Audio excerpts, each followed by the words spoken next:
On her first day at Murata Global Chicago headquarters, Natalie Carter stood in the gleaming lobby, her simple white blouse and slightly loose gray slacks making her nearly invisible among the tailored suits and clicking heels.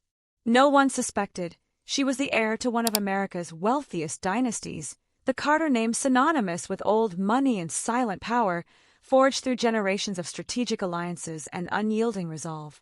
Sent by the European parent company to infiltrate the U.S. branch as a trainee, her mission was to observe the toxic culture festering within. Cliques, egos, unchecked ambition, and subtle discriminations that stifled true talent, before stepping into her role as chairwoman to overhaul it completely, rooting out inefficiencies and rebuilding from the ground up. But the day took a brutal turn when Jared, a smug intern with slicked-back hair and a tailored blazer, tossed a cup of Coca-Cola in her face, sneering, "Oops, thought you were janitorial." The sticky liquid dripped down her neck, soaking her blouse and matting her neatly tied hair as laughter erupted, sharp and cruel, echoing off the glass walls. "She looks like she crawled out of the basement," someone jeered, while others snickered, their phones already out to capture the moment for social media virality. Natalie's hazel eyes remained steady, her jaw tightening for a fleeting second, but she said nothing, her silence heavier than the room's mockery, drawing from years of training and composure under pressure. Jared twirled his empty cup, tossed it toward a trash can with a smirk, and strutted to the buffet, the crowd's whispers trailing him like smoke, unaware that their actions were being catalogued in her mind for future reckoning. Welcome to the Jones Life Stories, where we uncover tales of resilience that ignite your soul. If Natalie's strength speaks to you, hit like, share with someone who needs inspiration, and subscribe to join our journey. Let's dive in.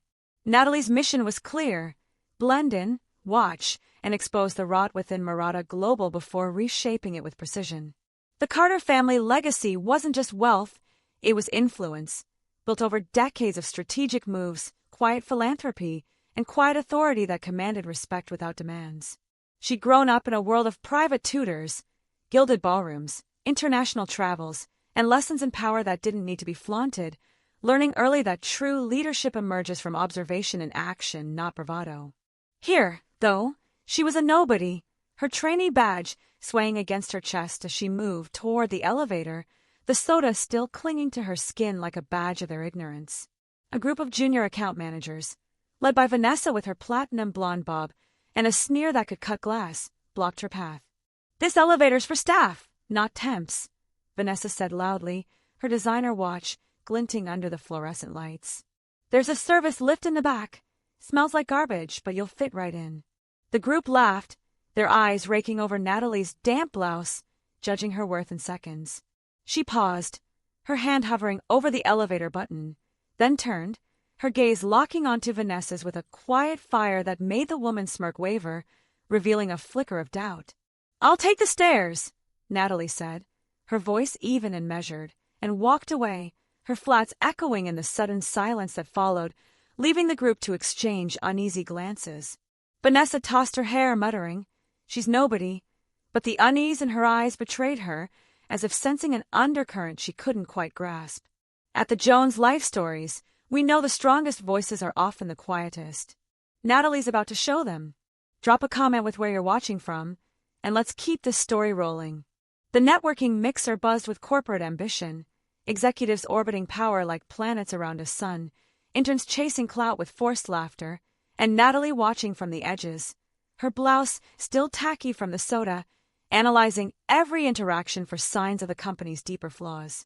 She noted Jared's one-liners drawing sycophantic laughs, Vanessa's too loud giggles masking insecurity, and the way people gravitated toward corner office types, ignoring those with real potential.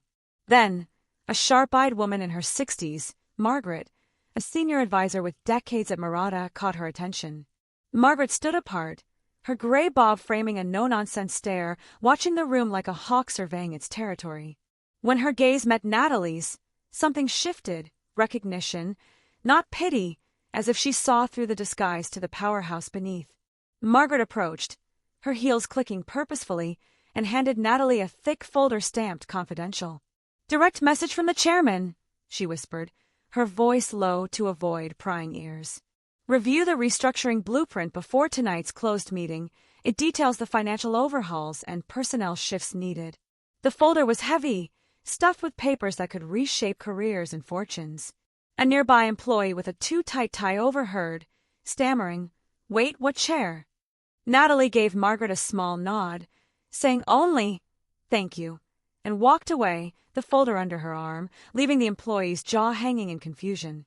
In the break room later, marketing associates cornered her as she dabbed at her blouse with a paper towel. A guy with gelled hair and a loud tie blocked her path, sneering, "That outfit's giving thrift store clearance rack." His friends laughed, one snapping a photo with a flash that caught Natalie's tired eyes, momentarily blinding her. "Post that with #OfficeFail," another said, her manicured nails tapping her phone eagerly. Natalie's shoulders stiffened, her gaze locking onto the guy's with unyielding intensity. "Is that all you've got?" she asked, her voice soft but sharp like a hidden dagger, silencing the room instantly. She left the crumpled towel on the counter and walked out, the folder grounding her steps with purpose. Life tests us, but it's how we respond that defines us. Natalie's response is coming, and it's epic. Like, share, and subscribe to the Jones Life Stories for more. In the hallway, interns gathered at the stairwell, their voices careless and laced with entitlement. A wiry kid with a vape pen dangling from his fingers tossed a crumpled napkin at her feet, jeering. "Pick it up, janitor lady." The group erupted in laughter, high-fiving each other. But Natalie bent down slowly, pocketed the napkin with deliberate motion, and said, "Thanks for the heads up," her calm tone hitting like a slap, turning their laughs into awkward coughs. The kid's expression faltered as she climbed the stairs, her steps steady and unhurried. A facilities manager nearby, overhearing the exchange, noted the interns' names on his clipboard, his jaw tight with disapproval. Later, Vanessa confronted her in the conference room, her red dress blazing under the lights like a warning signal. "This room's for management only," she snapped, her voice edged with nervousness. "Trainees belong by the copier. Don't make me call security." Natalie's steady gaze made Vanessa's smirk wobble, the air thickening with unspoken tension. "I must have misread the schedule," Natalie said, her voice gentle but firm, carrying an undertone of authority that unsettled Vanessa further. She picked up the folder and left, her presence lingering like a shadow. Passing the HR department, she saw her name scrawled on a new hire memo like an afterthought. A smug HR rep mocked, "That list for actual employees. Maybe you'll get a badge next month if you last." Laughter rippled through the cubicles, but Natalie tore the memo down, folded it neatly, and said, "I'll keep this," her voice heavy enough to falter the rep's grin, sending a ripple of silence. A senior HR manager watching nearby picked up her phone, her expression grim, and dialed the board immediately. During a team huddle in the open plan office, a senior strategist with a booming voice tossed a $20 bill at her feet, barking, "Coffee run, latte extra foam. Make it quick, you're not here to stand around." The room snickered, phones out to record, but Natalie left the bill untouched, saying, "I don't drink coffee," her quiet defiance stunning them into silence. A quiet intern nearby pocketed the bill discreetly, and later reported the strategist to the CEO, listing names starting with his. The Jones Life Stories is all about standing tall when the world pushes you down. Natalie's moment is near. Tell us in the comments what keeps you strong, and let's keep this vibe going. At the mixer's end, a junior executive with a clipboard approached, her lips pursed, demanding Natalie leave, pointing at her trainee badge. "This is invite only. I don't know who let you in, but you need to go now," she said, as nearby crowds pulled out phones to record the supposed humiliation. Natalie set her water glass down with slow deliberation, saying, "I'll go," her voice cutting through the murmurs like a clear bell. As she walked out, her shadow passing under the doorway, a man in a corner office texted the board urgently, "Carter's here." "They don't know." Margaret appeared moments later, her face like stone, pointing silently to a blinking security camera in the corner, its red light a sentinel. Natalie's eyes followed, then flicked back to Jared, her silence louder than any accusation, shifting the room's energy subtly. The next day, in the cafeteria, a data analyst with a sleek updo stood over Natalie's table, hands on hips demanding, You're in my seat. This is for the analytics team, not whatever you are. Her colleagues snickered behind her, but Natalie stood calmly, picking up her tray, and said, "It's yours now," her gaze making the woman step back involuntarily, her confidence cracking. As Natalie walked away, a quiet server slipped a note to the cafeteria manager detailing the incident. Later, a facilities coordinator with a clipboard stopped her in the hallway, pointing at her stack of papers. "You're not authorized for this floor's printer. Interns use the basement machines." "Don't make me report you." Passers-by smirked, whispering, "She's pushing her luck." But Natalie handed him the budget reports, saying, "Check the signature," her voice low. He flipped through, his scowl fading at the chairman's initials, stammering as she walked away, leaving him clutching the papers. Then, the meeting room doors opened, and the CEO stepped out, a young man with a sharp jawline and expensive suit. He spotted Natalie, bowed low with deliberate respect, silencing the room. Jared's phone clattered to the floor. Vanessa took a shaky step back. The CEO announced, "Please welcome the new chairwoman of Murata Global's U.S. division, Ms. Natalie Carter. She will lead our corporate restructure." The heir left the room, heads turned in shock. A senior board member stood, clearing his throat respectfully. "Ms. Carter, we've been waiting for your input. Your family's legacy precedes you." As the name Carter sank in like a revelation, Natalie nodded, outlining the restructure with calm, undeniable authority, her trainee badge irrelevant against her commanding presence. The truth always comes out, and at the Jones Life Stories, we live for these moments. If this hits home, smash that like button, share and subscribe. By noon, Jared and Vanessa were suspended pending investigation, the security footage of their cruelty, Natalie standing tall amid laughter, undeniable evidence that sealed their fates. The head of HR, pale and nervous, muttered, "We're screwed," as a company-wide email from the global chairman landed, confirming Natalie's appointment and demanding full cooperation with her initiatives.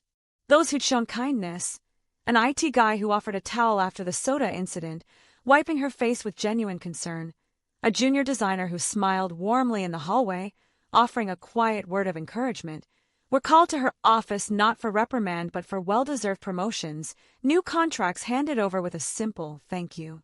The creative director, who had spilled Natalie's water bottle, knocking it over with a flick of her diamond bracelet wrist, sat frozen at her desk as her termination letter arrived, her snarky social media posts screenshotted and forwarded to the board, ending her tenure swiftly. A maintenance worker, an older woman with calloused hands and a kind smile, who had approached Natalie in the break room to say, "I saw what they did. You're stronger than they know," found a promotion letter to facility supervisor in her locker the next morning, signed personally by Natalie. The news spread through the lower ranks like wildfire, building a quiet wave of respect for the woman who'd endured fire without flinching. The story exploded online, and in the press a few days later, with headlines like, "The woman drenched in coke is now worth millions," dominating New York business, and viral X threads, dragging Jared's name through the mud as internship offers vanished overnight, his once promising career in ruins. Vanessa's LinkedIn profile went silent, her picture replaced with a blank avatar, her connections distancing themselves rapidly. Employees who'd laughed were quieter now, avoiding Natalie's gaze in the halls, their regret palpable but unspoken. She didn't gloat or seek revenge personally. The board handled the purges, their panic driving swift changes. In a final board meeting, Natalie sat at the head of the table, her plain blouse and slacks unchanged, but her presence filling the room like an unmovable force.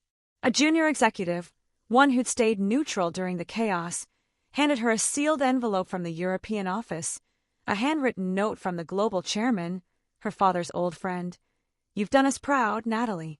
Lead with the strength you've always had." She read it, her expression unreadable, folded it away, and continued the meeting, her decisions final and insightful, naming that executive her deputy as a reward for loyalty. On her last day in Chicago, Natalie stood on Murata's rooftop, the wind soft and tugging at her hair, which she let down for the first time, falling in loose waves that caught the late afternoon light.